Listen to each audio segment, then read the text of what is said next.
हम chapter sir है sir BRS। तो रिकैप लेते हैं जी, क्लास में क्या पढ़ाता हूँ।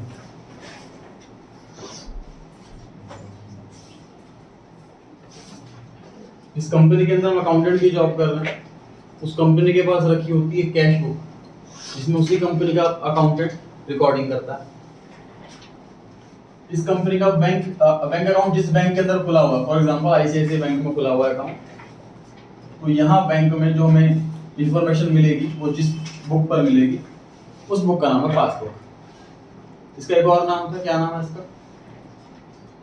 Bank statement. हाँ जी बिल्कुल सही। पासबुक का दूसरा नाम बैंक स्टेटमेंट। बस ये बुक की फॉर्मेटिंग होती है, लूज शीट्स होता है, इतना फर्क होता है, दोनों में प्रिंटिंग सेम होती है। तो ये बैंक के हिसाब से, बैंक की डेट के हिसाब से रिकॉर्डिंग चल रही है यहाँ पर, और यहाँ पर कंपनी के हिसाब से रिकॉर्डिंग चल रही है। For example cash, cheque deposit करा 25 तारीख को और क्लियर हुआ 28 तारीख को, तो यहाँ पर 25 तारीख को रिकॉर्ड हो जाएगा, लेकिन यहाँ पर 28 तारीख को रिकॉर्ड होगा। ठीक, इन ऐसी गलतियों को बोलते हैं टाइमिंग डिफरेंस। मुझे हाँ जी पूछे। सर जैसे मान लो सर हमारे पास सर एक सप्लायर आया, मतलब हमारा वो आया सेलर, हमने उसे चेक दिया, उसने कहा कि डेट मत लिखूंगा, मैंने आप लिख दूंगा। सर उसमें हम क्या डेट मेंशन करेंगे? ऐसा प्रैक्टिकली बिल्कुल होता है। ऐसा इसलिए होता है कि जैसे कई बार सामने वाले से मुझे चेक मिलता है, अब मुझे पता है कि मेरे पास ना कोई टाइम नहीं है जमा करके आने का, मेरे पास चेक रखा रह गया, 3 महीने पूरे हो गए तो एक्सपायर हो जाएगा। तो ऐसे केस में सप्लायर कई बार क्या करता है कि हमसे चेक ले लेता है और कहता है डेट मत डालो, अमाउंट लिख दो और अपने साइन कर दो, मेरा नाम लिख दो, लेकिन डेट मत डालो। तो ऐसे केस में क्या करेंगे सर, हमने चेक आज दिया, वी आर प्रिज्यूमिंग कि आज ही हमारा बैलेंस कम हो गया, हम आज इसको रिकॉर्ड कर लेंगे। कई बार ऐसा भी होता है, सप्लायर कहता है मेरा नाम भी मत लिखना, सिर्फ अमाउंट लिख दो और साइन कर दो, नाम मत लिखना, ताकि वो आगे किसी को एंडोर्स कर सके। तो मान लीजिए आपने मेरे को चेक दे दिया और नाम नहीं लिखा हुआ उस पर, आपने अमाउंट लिख दिया और साइन कर दिया, तो आपकी तरफ से जिम्मेदारी खत्म हो गई आपकी, हमें दोबारा पैसे मांगने नहीं आऊंगा। अब वो चेक मैं अपने अकाउंट में जमा करूं या अपने फैमिली के किसी अकाउंट में जमा करूं या अपनी एम्प्लॉय को एज अ सैलरी का चेक दे दूं, वो जो मर्जी करो। उसको रिसीट मिलती होगी फिर तो।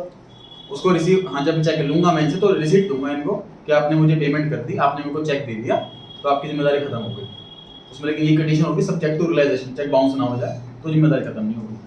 तो लेकिन 3 साल बाद सर 3 महीने बाद में पता कैसे लगेगा कि हमारे अकाउंट में पैसे गए कहां? अगर वो पैसे निकल जब चेक क्लियर होता है ना, तो पासबुक में पर्टिकुलर उसके कॉलम में मेंशन होता है कि ये पैसा जो कटा है वो किस वजह से कटा, कौन से अकाउंट में ट्रांसफर हुआ। अगर मान लो सेल्फ ले लेना है, फिर तो नहीं लिखा सेल्फ लिखा होगा उसमें। ठीक सर, हमने पढ़ा कि कैश बुक और पासबुक का बैलेंस मैच क्यों नहीं कर रहा होता, क्या वजह हो सकती है उसकी। उसमें से एक वजह है टाइमिंग डिफरेंस। मतलब मैंने चेक जमा करा लेकिन क्लियर होने में 3-4 दिन का समय लग गया, और उसके बीच में अगर हम दोनों को मैच करने बैठ गए, मतलब हम मैच करने बैठ गए 27 तारीख को, 27 तारीख को इसमें मिलेगा मुझे चेक और इसमें नहीं मिलेगा, तो डिफरेंस का रीजन बन जाएगा। फिर मैं अगर चेकिंग करने बैठा 29 को, तो ये चेक इसमें भी मिलेगा मुझे और इसमें भी मिलेगा, तो टाइमिंग की डिफरेंस नहीं है, फिर डिफरेंस का रीजन नहीं। समझ आ रही है बात? तो अगर हम मैच कर रहे होते हैं तो ऐसे चेक जो 1-2 दिन पहले ही डिपॉजिट कराए हमने, वो वाले चेक सबके सब BRS के अंदर आते हैं। क्लियर हो गई बात? Yes sir.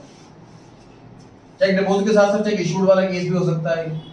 हमने चेक इशू करा 25 तारीख को, अपने क्रेडिटर को चेक दे दिया या अपने एम्प्लॉय को सैलरी के लिए चेक दे दिया, उसने चेक जमा करा 2 दिन बाद, क्लियर होने 2 दिन लग जाते हैं, 28 तारीख को क्लियर हुआ, तो 25 तारीख को ये कैश बुक में होगा लेकिन पासबुक में नहीं होगा, तो ये डिफरेंस का रीजन है, ये दोनों में अंतर आने की वजह है।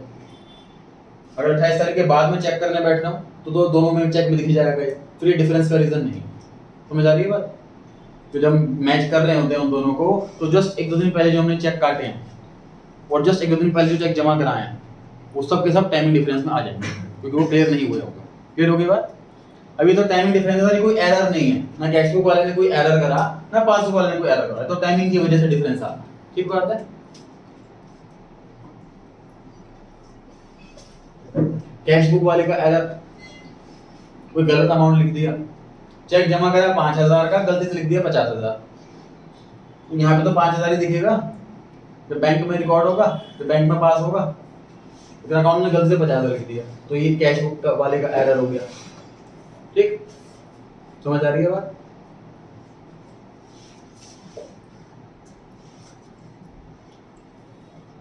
बैंक ट्रांजैक्शन, कुछ ट्रांजैक्शन होती है जो बैंक में होती रहती है और हमें तो पता लगता है जब हम मैच कर रहे होते हैं, जैसे बैंक ने इंटरेस्ट दिया या बैंक ने चार्जेस कट करे या कस्टमर ने डायरेक्टली बैंक में पैसा जमा करा दिया। कुछ ऐसी ट्रांजैक्शन है तो डायरेक्टली बैंक में ही होती है, बस जब हम मैच कर रहे होते हैं तो पता लगता है। तो ये ट्रांजैक्शन बैंक में दिखेंगी लेकिन कैश बुक में नहीं दिखेंगी, तो ये भी डिफरेंस की वजह है और ये भी बीआरएस में आएंगे। सब कुछ बढ़ गया इतना, अगर आपको क्लियर हो पा रही है बात, सिर्फ इतनी सी बात कि सर जो चीज कैश बुक में है पासबुक में नहीं है, या फिर पासबुक में है कैश बुक में नहीं है, वो बीआरएस में आएगा। इतनी सी चीज क्लियर हो पा रही है सभी को? जो चीज दोनों जगह है वो बीआरएस में नहीं आएगा, जो चीज दोनों जगह नहीं है वो भी बीआरएस में नहीं आएगा, है ना?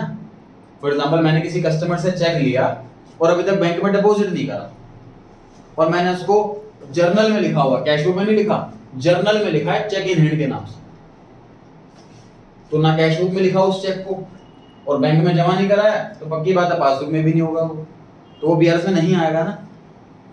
समझ में आ रही है बात? डिफरेंस की वजह ही लिखनी है हमें बीआरएस के अंदर। डिफरेंस की वजह वही बनेंगी जो इन दो में से किसी एक जगह हो और दूसरी जगह ना हो। बेसिक क्लियर हो पा रहा है सबका?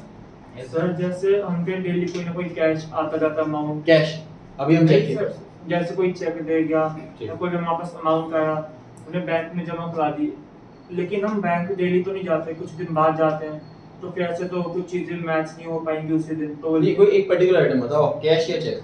Check cheque. आप कस्टमर से चेक मिला और बैंक में जमा नहीं कराया, तो वो तो कैश बुक में भी नहीं है, वो तो पासबुक में भी नहीं है। तो जैसे उसे डिपॉजिट करा दिया, लेकिन हम सेम डे पासबुक में एंट्री कराने नहीं जा पाए, तो उसे लिखेंगे सेम डेट में पासबुक एंट्री कराने जाओगे तो भी एंट्री थोड़ी ना मिल जाएगी उस चेक की।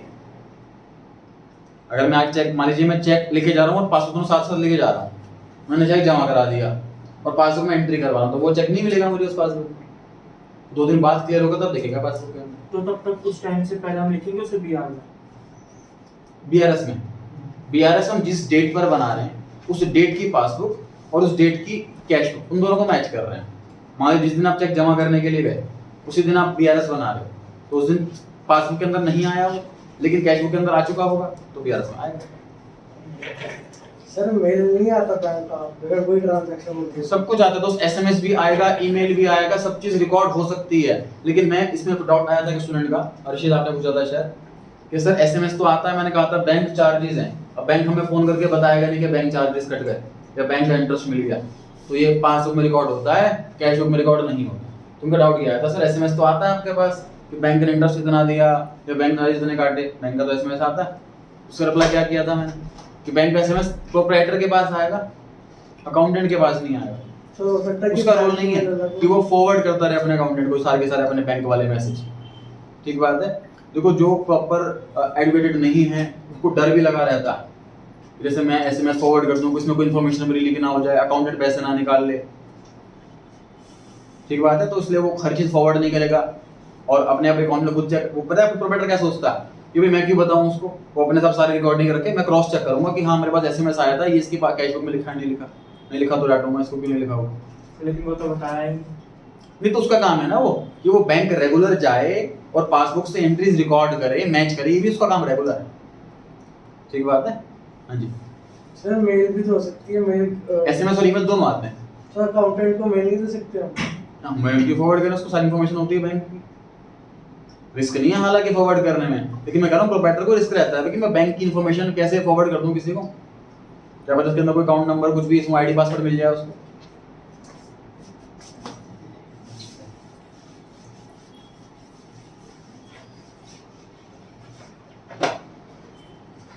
जो प्रोप्राइटर्स होते हैं वो सीए से ही पूछते हैं अपने कि भाई इन्फॉर्मेशन ये मांग रहा है, इसको ये दूं कि ना दूं, इतना सेफ है कि नहीं है, ये चेंज करना है मेरे को, तो ये सब डिस्कस इसलिए किया जाता है कि कैसे करा जाए। चलिए देखिए ध्यान से। सर कॉन्सेप्ट इस चैप्टर का बड़ा आसान है, लेकिन मुश्किल क्या है, मुश्किल है ये प्लस माइनस ढूंढना।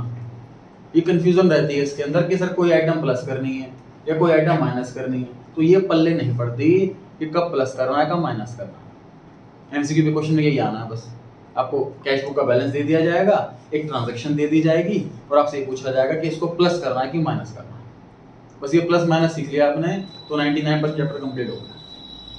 99% चैप्टर कंप्लीट हो गया अगर आपने सिर्फ ये सीख लिया कि कब किस आइटम को प्लस करना है कब किस आइटम को माइनस करना है। कोशिश करते हैं समझने की।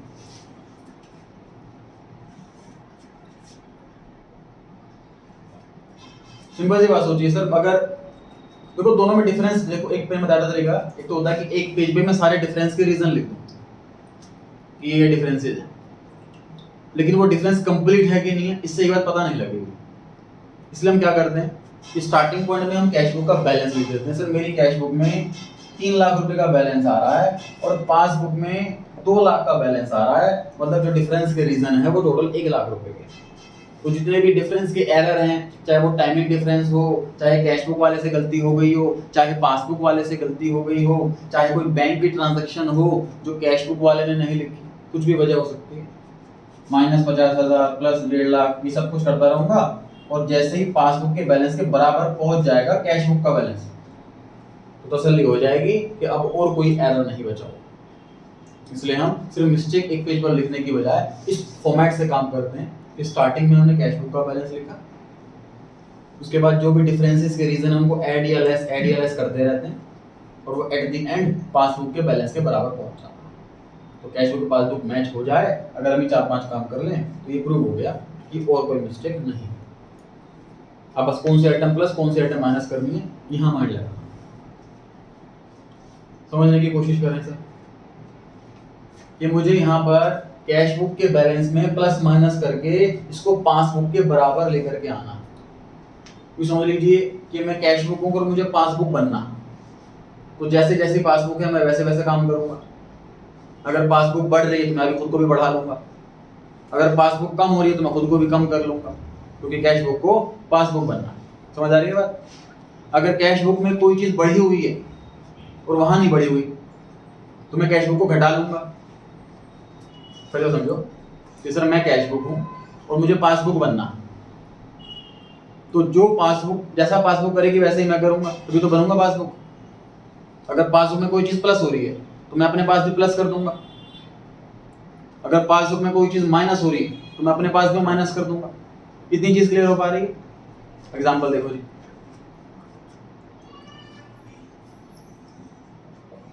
Direct deposit by customer,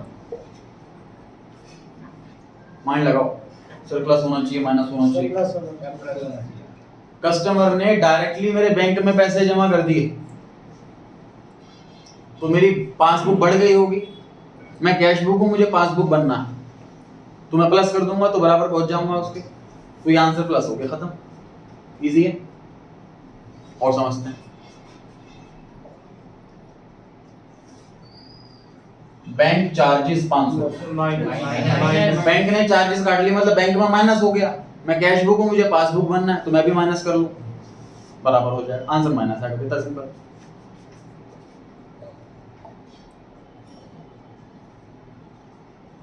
bank interest 200 रुपए प्लस बैंक ने इंटरेस्ट मिला तो मुझे मैं भी बढ़ जाऊंगा।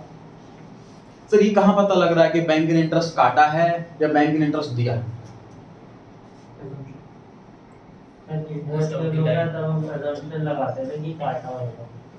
सर का एक आंसर है कि सर सिर्फ इंटरेस्ट अगर लिखा हो तो उस केस में हमारी प्रिजम्पशन क्या होनी चाहिए? सर आपने सिखाया था पहली क्लास में कि इंटरेस्ट पेड हो तो एक्सपेंस, इंटरेस्ट रिसीव्ड हो तो रेवेन्यू, और सिर्फ इंटरेस्ट हो तो एक्सपेंस मानते हैं, पेड मानते हैं।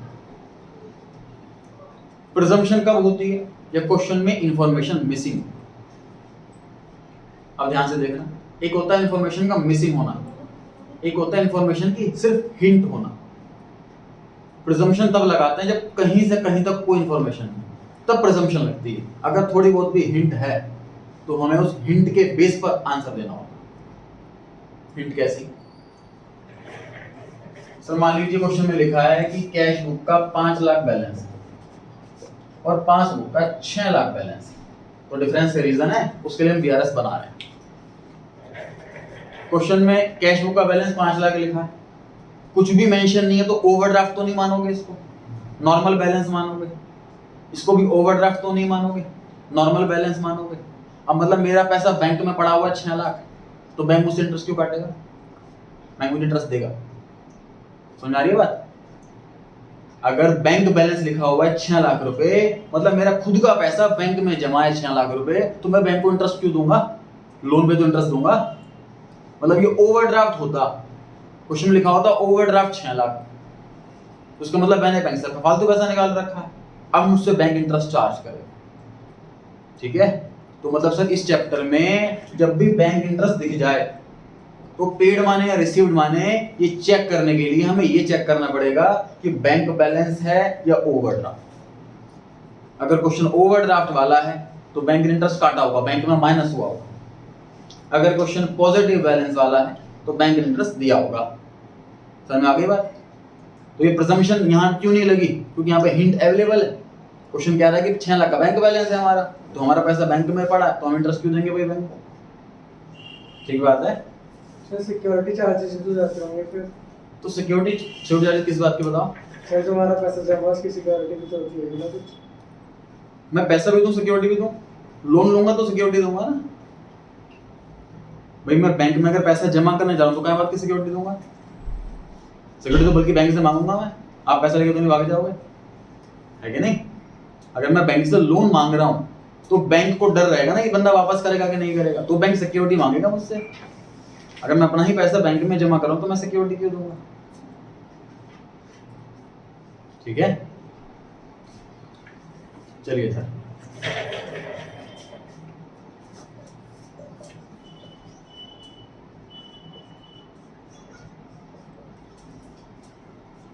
प्लस समझते हैं पहले हम टॉपिक क्या पढ़ रहे थे सर? कि मैं कैश बुक हूं और मुझे पासबुक बनना है, पासबुक के जैसा करना है। पासबुक में अगर प्लस हो रहा है तो मैं खुद को भी प्लस कर लूंगा, पासबुक में अगर माइनस हो रहा है तो मैं खुद को भी माइनस कर लूंगा। कैश बुक को पासबुक बनना। Sir what is dividend collected?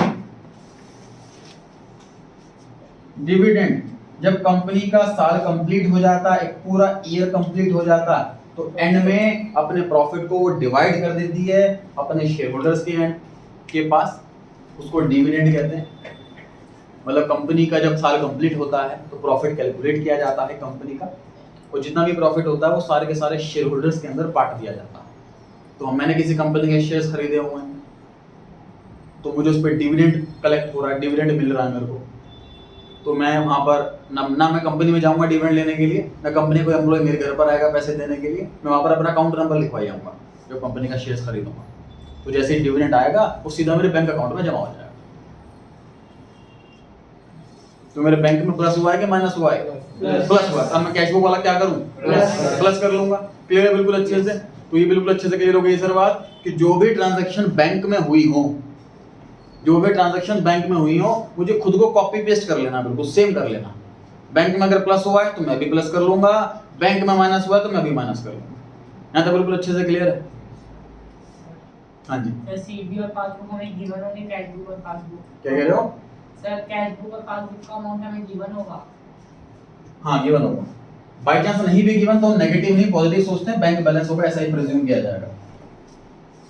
Doubt ये है कि सर मान लीजिए, डाउट ये है कि सर बैंक इंटरेस्ट में आपने बता दिया कि बैंक बैलेंस है तो पॉजिटिव मान लो, बैंक में इंटरेस्ट मिला। अगर ओवरड्राफ्ट है तो बैंक ने इंटरेस्ट लिया होगा हमसे। अगर बैंक बैलेंस गिवन ही नहीं है सर मान लीजिए, और सिर्फ इतना लिखा हुआ है बैंक इंटरेस्ट 500 रुपए, बताओ प्लस करें कि माइनस करें? तो हम सिर्फ बैंक बैलेंस, सिर्फ बैंक लिखा हो तो ये प्रिज्यूम करते हैं कि हमारा पैसा बैंक में जमा है ना।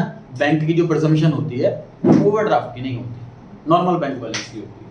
इसलिए यही प्रिज्यूम करेंगे कि हमारा बैंक में पैसा जमा है और इस बैंक इंटरेस्ट को रिसीव्ड मानेंगे। ठीक,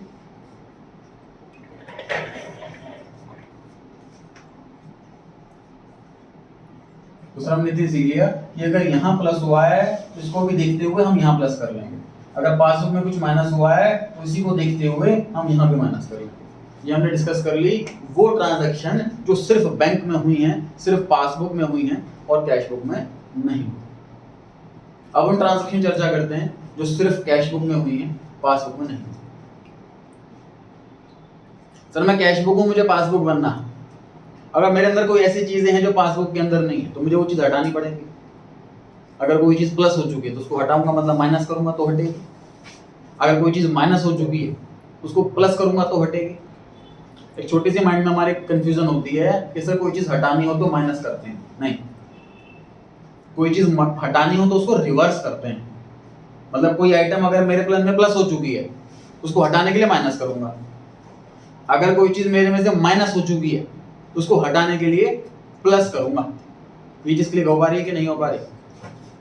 अगर कोई चीज मुझे रिमूव करनी है तो उसका इफेक्ट नलिफाई करना, एलिमिनेट करना उसका इफेक्ट, उसका तरीका ये है कि जो काम पहले हो चुका है उसको रिवर्स कर देना बस। अगर कोई चीज प्लस हो चुकी है तो माइनस, माइनस हो चुकी है तो प्लस।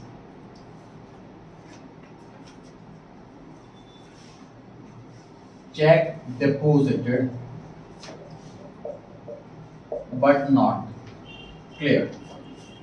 सर चेक डिपॉजिट कर दिया बट क्लियर नहीं हुआ, तो जैसे ही मैंने चेक डिपॉजिट करा होगा बैंक में, मैंने सोच लिया होगा कि मेरा बैंक बैलेंस बढ़ गया, मैंने अपनी कैश बुक में प्लस कर लिया। अब कैश बुक बढ़ चुकी है और मुझे कैश बुक वाले को पासबुक के जैसा बनना है, तो मैं क्या करूँ? माइनस कर दूंगा, हटा दूंगा उसको, क्योंकि एक चीज प्लस हो चुकी है उसको हटाने के लिए माइनस करूंगा, तब बराबर हो जाऊंगा उसके। तो ये चीज हमने रट ली, जैसे जब भी ये वाली लाइन लिखी हो तो आंसर माइनस होगा। इसमें लर्न करने वाली, समझने वाली चीज ये थी कि इस ट्रांजैक्शन में कैश बुक बढ़ चुकी होगी लेकिन पासबुक में कुछ भी नहीं हुआ। कैश में प्लस हो चुका है, इसको हटाने के लिए अब माइनस कर। क्लियर हो गई ये बात? Check issued but not presented.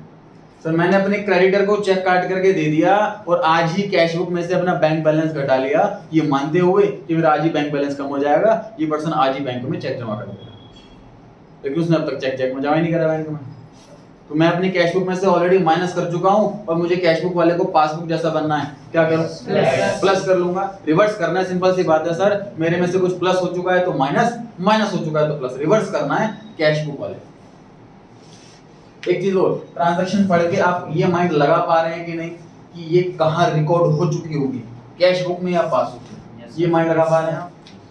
ये sir cheque deposit but not clear, तो ये पक्की बात है, ये कैश बुक में तो प्लस हो गया होगा, क्योंकि जिस दिन हम चेक जमा करते हैं उसी दिन कैश बुक में लिख लेते हैं, लेकिन बैंक में तब लिखा जाता है जब चेक क्लियर हो जाता है। ठीक है, तो ये कैश बुक में लिखा जा चुका होगा या पासबुक में लिखा जा चुका होगा। सबसे पहले आपको ये चीज सोचनी है, उसके बाद ये सोचना है कि ये प्लस हुआ होगा या माइनस हुआ होगा। कोई चेक बैंक में जमा करेंगे तो बैंक बैलेंस बढ़ेगा, प्लस हुआ होगा। किसी को चेक काट करके देंगे, चेक इशू करेंगे तो हमारा बैंक बैलेंस घटेगा क्योंकि पैसे निकालेगा सामने वाला, तो ये माइनस हुआ होगा। समझ आ रही है बात? ये चीज याद कर ली सर हमने। अगर कोई चीज कैश बुक में प्लस हुई है तो उसको क्या करेंगे? माइनस करेंगे। कैश बुक का उल्टा करना है ना। अगर कोई चीज कैश बुक से माइनस हो चुकी है तो क्या करेंगे? प्लस करेंगे। कोई चीज पासबुक में प्लस हो चुकी है तो प्लस, कोई चीज पासबुक में माइनस हो चुकी है तो माइनस, कोई चीज कैश बुक में माइनस हो चुकी है तो प्लस, कैश बुक में प्लस हो चुकी है तो माइनस। कैश बुक का उल्टा करना है सर, और पासबुक का रिपीट को कॉपी पेस्ट करना, सेम करना, सिमिलर करना।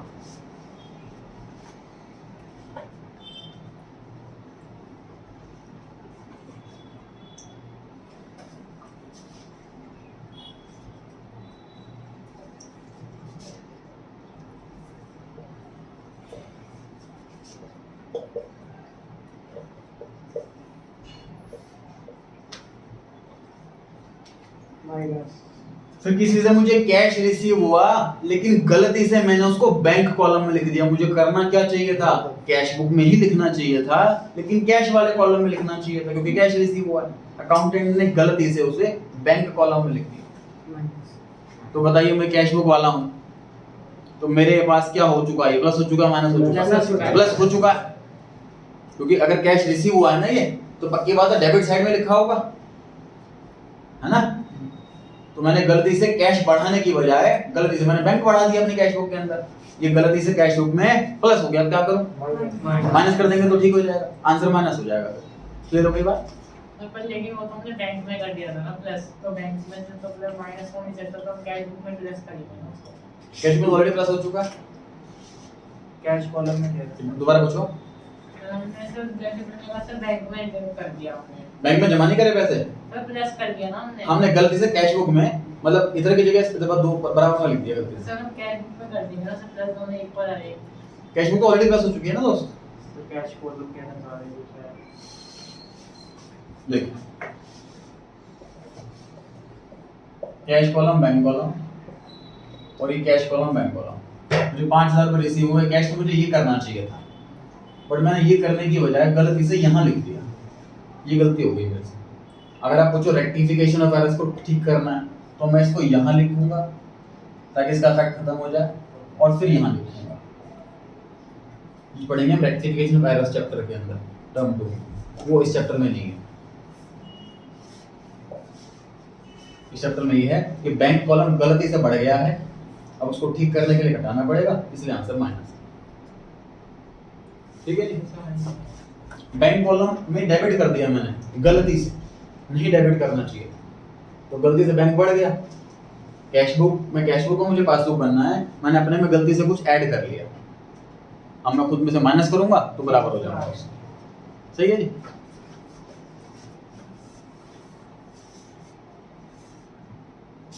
Total of debit side of cash book overcast. Totalling में ज्यादा लिख दिया तो ओवरकास्टिंग किसे कहते हैं, टोटलिंग में ज्यादा लिख दिया। तो कैश बुक में सर ये वाली डेबिट साइड है, रिसीट साइड है, जब पैसे आते हैं तो डेबिट साइड में लिखते हैं।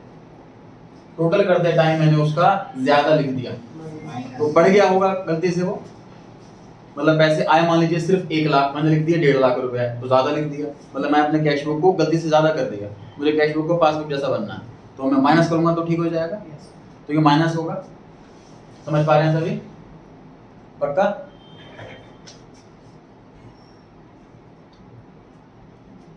Total of credit side of cash book. तो कैश बुक के जो क्रेडिट साइड होती है ये पेमेंट वाली साइड होती है। जब हम किसी को पैसे देते हैं चेक से तो यहाँ लिखते हैं, तो वो मैंने गलती से ज्यादा लिख दिया, मतलब मेरे कैश बुक से मान लीजिए मैंने किसी को 1 लाख रुपए दिए तो गलती से मैंने 1.5 लाख रुपए दिए, ऐसा लिख दिया। तो बताइए कैश बुक में ऑलरेडी क्या हो गया, प्लस हो गया कि माइनस हो गया?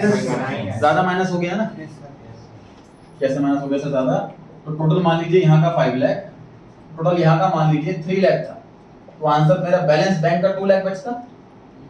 5 लाख रुपए आए फॉर एग्जांपल और 3 लाख रुपए की पेमेंट करी तो बैलेंस 2 लाख बचता। अब क्वेश्चन कह रहा है कि मैंने पेमेंट ज्यादा कर दी, ओवरकास्ट कर दी, मतलब पेमेंट मैंने 3 की जगह 4 कर दी, ऐसा दिखा दिया गलती से टोटलिंग के लिए, तो बैलेंस तो 1 लाख हो गया होगा ना। तो इस गलती की वजह से मेरा बैंक बैलेंस कम हो गया कैश बुक में, तो मैं कैश बुक को मुझे पासबुक बनना है, मेरे में गलती से माइनस हो गया, अब ठीक करने के लिए इसको प्लस करूंगा। सही है?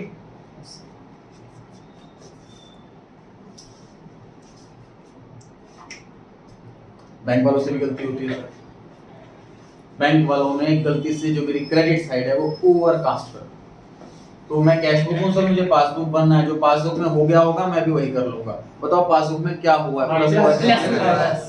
प्लस बैंक में प्लस। बैंक में जो क्रेडिट साइड होती है याद कीजिए वो डिपॉजिट साइड होती है, प्लस वाली साइड होती है। जब बैंक बैलेंस मेरा बढ़ता है तो बैंक क्रेडिट करता है। एक ऐड भी आता है टीवी में, इसमें ईएमआई वगैरह होती है, तो वो ब्रश कर रहा होता है और इसमें ऐसा आता है कि your salary has been credited to your account, वो खुश हो जाता है, स्माइल करने लगता है।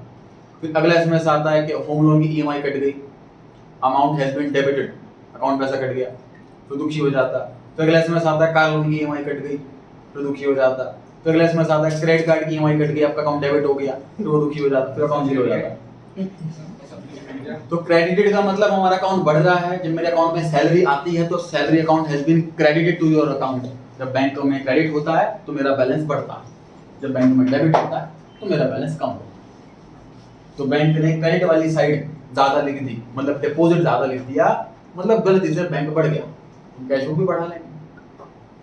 बैंक से अगर कोई मिस्टेक से हमारे पास पैसा आ जाए तो हमें रिफंड करना होता है। एक इंटरव्यू आया था एक का, एक लेडी अपने अकाउंट से पैसे निकालने के लिए गई थी 10,000, उसने अकाउंट में स्टेटमेंट में चेक करा तो 1 करोड़ रुपए बैलेंस दिखा था। उसके अकाउंट में कभी 1 करोड़ रुपए थे नहीं, 20,000 रुपए सैलरी वाली थी वो, तो गलती से आ गए थे। फिर उसका इंटरव्यू हुआ था कि आपको कैसा लगा 1 करोड़ रुपए देख करके अपने अकाउंट। तो उसको लेकिन रिटर्न करने पड़े, बैंक की मिस्टेक से हुआ था ये, सर खर्च कर दिए तो तो रिटर्न करने पड़ेंगे, कहीं घर बेच के तो कैसे भी तो वापस करने पड़ेंगे, सर लेकिन ना करे कोई बंदा रिटर्न सर तो क्योंकि जेल हो जाएगी। सर बैंक के पास क्या प्रूफ है कि उसमें गलती थी उसको? अरे मेरे अकाउंट में मान लीजिए 1 करोड़ रुपए आ गए, हाँ। तो खर्च कौन करेगा, मैं तो करूंगा। हाँ, तो आपके अकाउंट में 1 करोड़ है, मैंने आपको गलती से दे दिया, तो मेरे पास तो कोई प्रूफ नहीं है ना कि मैंने आपको गलती आप बैंक में जाओगे ना अपने कि जी मेरे से गलती से ट्रांजैक्शन हो गई ये वाली, आप प्लीज ये ट्रांजैक्शन आईडी से चेक करो कि कहाँ ट्रांसफर हुए हैं, तो फिर बैंक आपको आपके बिहाफ पर मुझे कॉल करेगा कि आपके अकाउंट में गलती से आ गए हैं जी, और फिर बैंक चेक करेगा, सारी चीजें चेक करेगा, अगर गलती हुई है तो फिर मेरे अकाउंट से वापस काटेगा पैसे, मैं निकाल चुका हूँ तो फिर मेरे पास नोटिस आएगा कि आपको रिटर्न कर रहे हैं पैसे। लेकिन सर ये तो उसकी गलती है ना, उसने डाली गलती से तो डाली। गलती तो सबसे होती है, गलती का मतलब 1 करोड़ रुपए फालतू आ जाएंगे। लेकिन सर उसमें डाल देने वाले की क्या गलती है जो उसे जेल हो गई? वो वापस तो वापस करना चाहिए ना, उसका काम ये है। अगर मेरे पास किसी का पैसा आ जाता है गलती से, तो फॉर एग्जांपल आप रास्ते में जा रहे हैं, आपको कोई बैग मिल गया पैसों का, तो आपकी लाइबिलिटी है एज पर लॉ कि आपको वो पुलिस स्टेशन में जमा कराना है कि वो जिसका है उस ओनर को ढूंढे और उसको जमा कराए। अगर आपने वो यूज कर लिए पैसे और बाद में पता लग जाता है कि वो पैसा आपको मिला था बैग और आपने यूज करे हैं, तो आपको रिटर्न करने पड़ेंगे। अगर आप खर्च कर चुके हो तो आप घर बेच के दोगे, लेकिन कैसे भी सब जब तक वो 1 करोड़ हमारे अकाउंट में है तो उसका इंटरेस्ट मिलेगा। हाँ बिल्कुल मिलेगा। वो हाँ, लेकिन जब वो रिटर्न लेंगे ना 1 करोड़, तो इंटरेस्ट भी रिटर्न ले लेंगे। क्यों छोड़ना चाहिए? सर चेक में जनरली मिस्टेक होना होगी, क्या कह रहे हो? चेक में वाली मिस्टेक होना होगी अमाउंट वाली, क्योंकि उसमें लिखना भी होता है और वो न्यूमेरिकली भी देना पड़ता है। मतलब इन 99.9% केस में नहीं होती, 0.1% केस में होती है बस। अनजस्ट अनरिचमेंट, एनरिच मतलब रिच होना, तो अनजस्ट अनरिचमेंट लॉ में ये लिखा हुआ है। तो इसका कॉन्सेप्ट के हिसाब से कि कोई किसी और के बेनिफिट पर खुद रिच, खुद अमीर नहीं हो सकता, लॉ में ये चीज़ लिखी हुई है। अनफेयर एडवांटेज किसी को नहीं मिलेगा, लॉ में ये बात लिखी हुई है। तो जिसका पैसा है वही एडवांटेज ले सकता है उसका, कोई और नहीं ले सकता।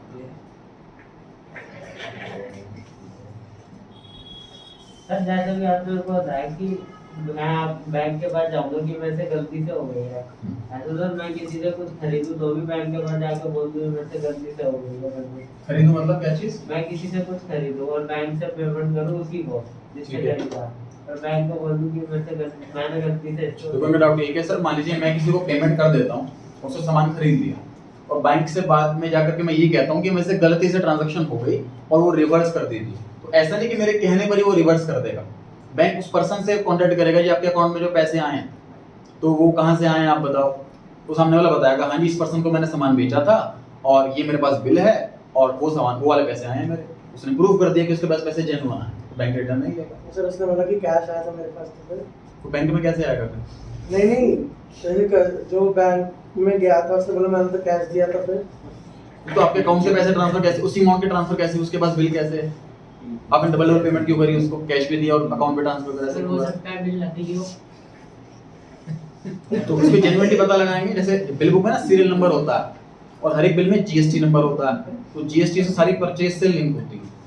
जब जीएसटी नंबर डालते हैं हम तो वो बायर के पोर्टल पे भी अपलोड हो जाती है और सेलर के पोर्टल पे भी अपलोड हो जाती है, उससे क्रॉस चेक हो जाती है ये कोई नकली बिल तो नहीं है या कोई एक्स्ट्रा बिल तो नहीं।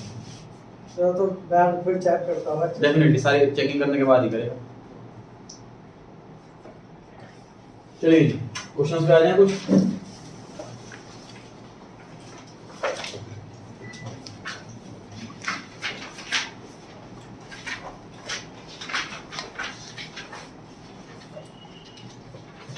हम आ गए जी पेज 78 पर, क्वेश्चन नंबर 5।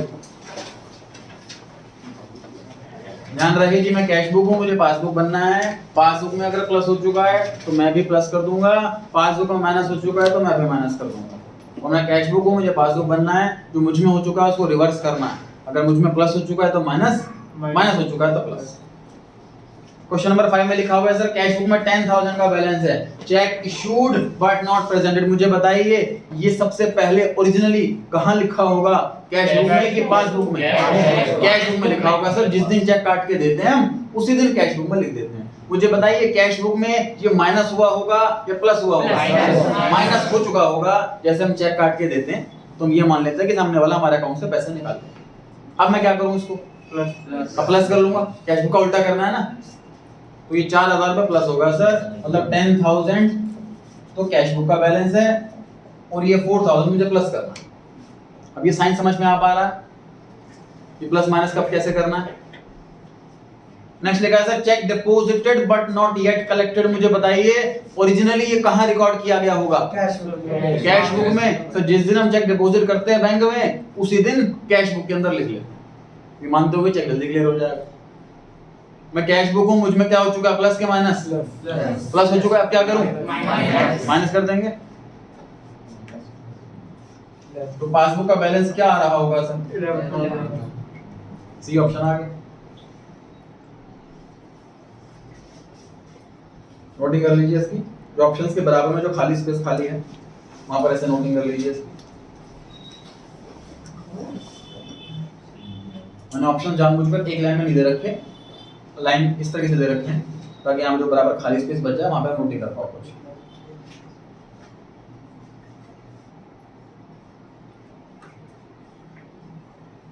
इस चैप्टर को जरूर साथ साथ रिवाइज करना, प्लस माइनस में बहुत गड़बड़ हो जाती है बच्चों की।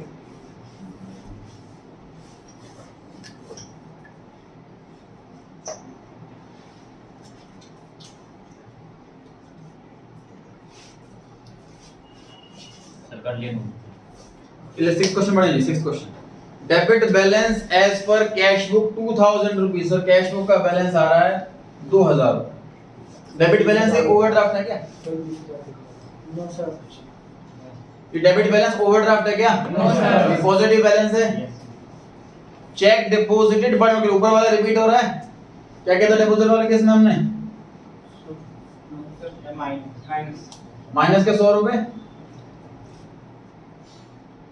जरूरत नहीं रिपीट करने की, डिस्कस हो गया डिपॉजिट वाला। किसका? चेक डिपॉजिट वाले में कैश में प्लस हो चुका होगा, अब माइनस करना। चेक इशूड वाले केस में क्या करना है जी मेरे वाला? प्लस। अब चीज लर्न होने लगेंगे धीरे धीरे, जब 5-6 क्वेश्चन हो जाएंगे। किसका चेक इशू है मतलब माइनस हो चुका होगा कैश बुक में, अब रिवर्स करना है, प्लस करना। बैंक ने इंटरेस्ट दे दिया, बैंक में प्लस हो गया, तो मैं कैश बुक को मुझे पासबुक बनना है, पासबुक प्लस हो गया तो मैं भी प्लस कर लूंगा।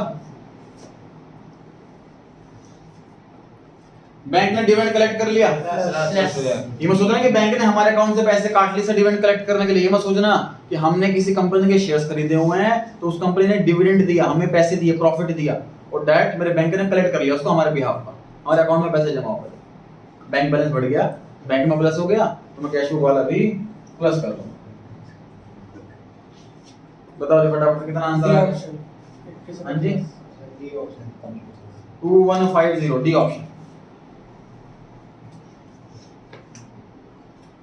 अब नोटिंग के टाइम पे ऐसे नोट कर सकते हो कि जो 100 रुपए लिखे हैं वहां पर माइनस लिख दिया, तो 150 रुपए जहां लिखे हैं वहां प्लस लिख दिया, और 50 रुपीज में प्लस ऐसे भी कर सकते हो आप चाहे तो, ऐसे नोटिंग की बजाय।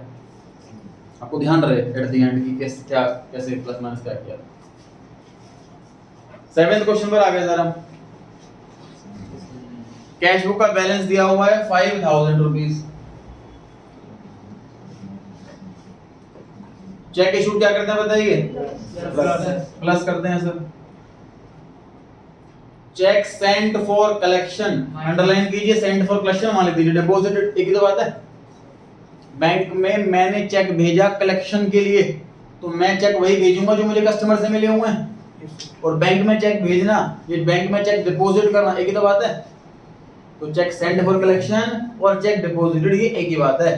प्लस हो चुका होगा, अब माइनस करना है। बैंक ने गलती से मेरा अकाउंट डेबिट कर दिया, मुझे बताओ बैंक ने डेबिट कर दिया तो प्लस कर दिया क्या माइनस कर दिया? बैंक में माइनस कर दिया, मैं क्या करूंगा?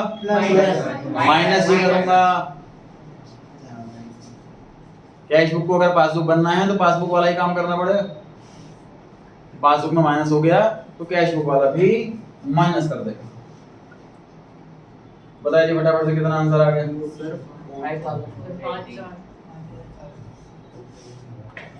सेकंड वाला ऑप्शन, बी ऑप्शन।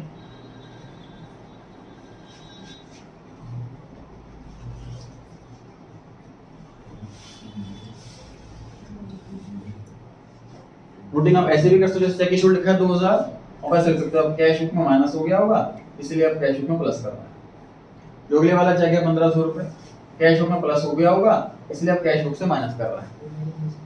जो रॉन्ग डेबिट हो गया बैंक में, ये पासबुक से माइनस हो गया होगा, इसलिए अब कैश बुक से भी माइनस कर रहा है।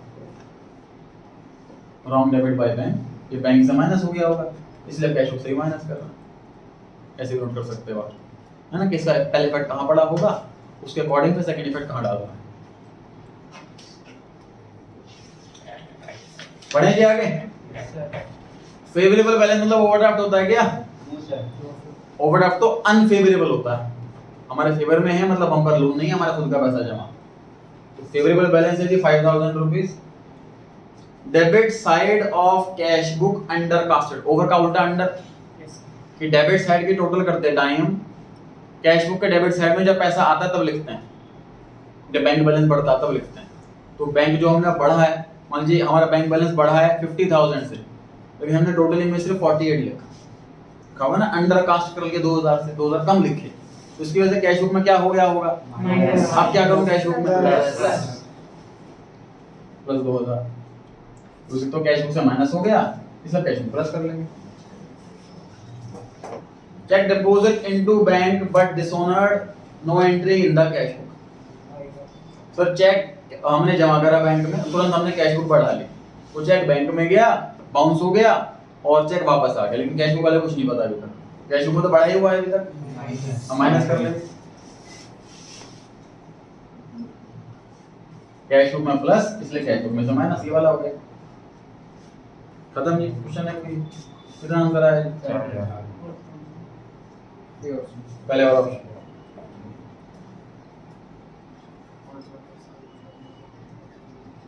नाइन्थ पर आ जाए। A trader issued checks worth 7,800, out of which checks worth 6,500 only presented into bank। ध्यान से देखिए,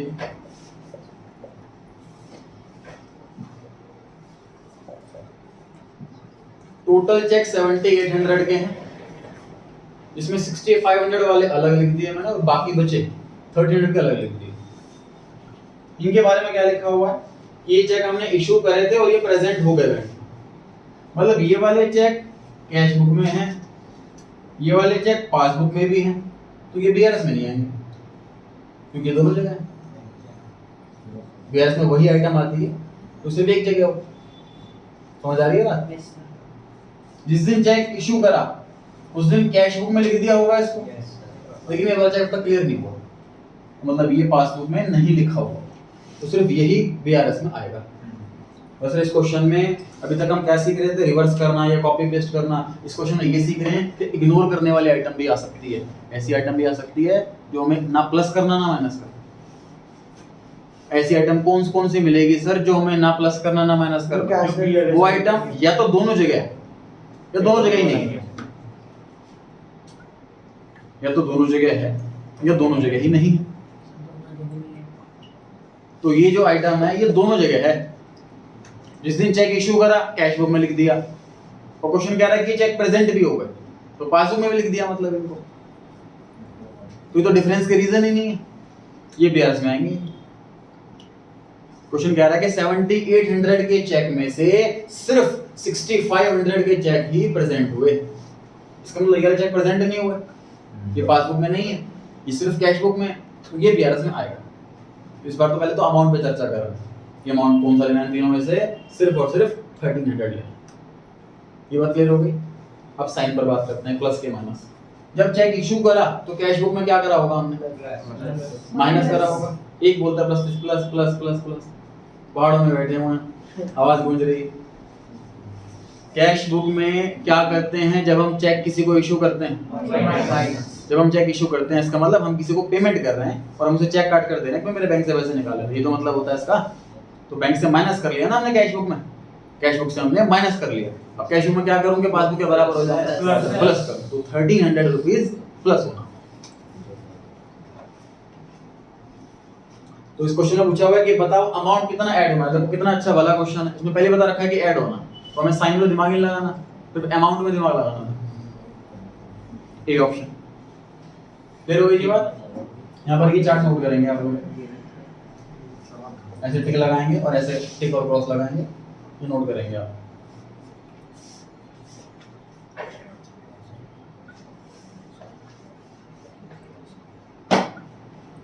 कर लिया मैंने सर।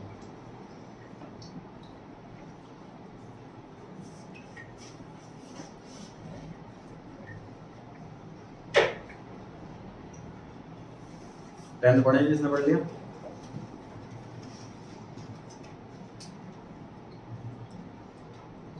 कर लिया मैंने।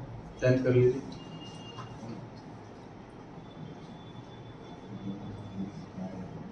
नोट कर लिया जी सबने? टेंथ पढ़े? थोड़ा भयंकर सा क्वेश्चन लग रहा था। The bank charged 1000 rupees as bank interest to a client and communicates the same to him. Call करके बता भी दिया भला bank. The accountant records it in the bank account in the book. मतलब बैंक अकाउंट में, मतलब cash book में account ने लिख भी लिया। तो मतलब अब तक जितना हमने पढ़ा है सर, इस हिसाब से ये बैंक चार्जेस ये पासबुक में भी है और ये बैंक चार्जेस है कैश बुक में भी है, तो ये बीआरएस में नहीं आता, है ना? ठीक है, आगे। Letter on the bank realises that the charges are wrongly charged and reverse the same. Bank को एहसास होता है कि हमसे गलती हुई, बैंक चार्जेस हमें नहीं लगाना चाहिए, फिर बैंक चार्जेस रिवर्स करती है बैंक वाला। एक बार क्या होता है, जैसे मेरे का अकाउंट खुला हुआ था सीए के लिए स्पेशल आया हुआ था इस बैंक में, zero balance account. Normally private bank में जो मिनिमम बैलेंस होता है वो 10,000 का होता है। 10,000 से अगर कम बैलेंस रखते हो आप तो आपके चार्जेस कटते हैं। तो कोई स्पेशल स्कीम आई हुई थी सीएस के लिए, जीरो बैलेंस अकाउंट, तो मैंने जीरो बैलेंस अकाउंट खोला हुआ था, तो येस बैंक वाला अकाउंट यूज में नहीं था, तो मैंने काफी दिन ट्रांजैक्शन नहीं करी, तो चार्जेस लगे आए थे उसके अंदर 1500 रुपए के आसपास थे। फिर मैंने बैंक में कंप्लेंट डाली कि मेरा जीरो बैलेंस वाला अकाउंट है, इसमें चार्जेस कैसे लगाए, अपने मिनिमम बैलेंस मेंटेन ना करके, फिर चार्जेस रिवर्स करे। इसमें बैंक को खुद ही रियलाइज हो गया कि हमारे बैंक चार्जेस गलती से लग गए थे और बैंक वालों ने इसको रिवर्स कर लिया। आगे बढ़ते हैं। But forgot to communicate the same, ये कहने वाली शर्म आ रही है, गलती से चार्ज लगा दिए थे, अब हटा रहे हैं। ये कहने में बैंक वालों को शर्म आई, इसको बताई नहीं है। If the accountant is starting with the bank balance as per bank accounts in the book, what will be the treatment in BRS? So बड़ी भयंकर सी चीज हो गई है। तो ध्यान से देखिए जी, 1000 रुपए के चार्जेस पहले बैंक वालों ने लगा दिए और हमें कॉल करके बताया तो हमने भी लिख दिया। फिर बैंक वालों ने ये चार्जेस रिवर्स कर दिए, मतलब ये माइनस किया तो उसको प्लस कर लिया और हमें नहीं बताइए बात, तो यहाँ पर कुछ भी नहीं हुआ। ये क्वेश्चन लिख दीजिए मैंने आपके सामने, आप बताइए क्या करना चाहिए? प्लस करना चाहिए। सर ये वाली चीज तो दोनों में है, ये तो बीआरएस में आएगा ही नहीं। अब सिर्फ इसको देखना है मेरे को कि पासबुक में प्लस हो चुका है तो मैं कैश बुक वाला क्या करूंगा, प्लस कर दूंगा। कौन सा ऑप्शन सही है? बी ऑप्शन सही है। क्लियर हो के बाद से ध्यान रहेगा, यहाँ तक रिवाइज करके आ जाइए अच्छे से। ट्यूसडे क्लास होगी नेक्स्ट, ऑनलाइन वाली क्लास लेते रहें। सब्सिडरी बुक स्टार्ट होगा आज की क्लास में 11 चैप्टर। लिंक दे देगा। अच्छा।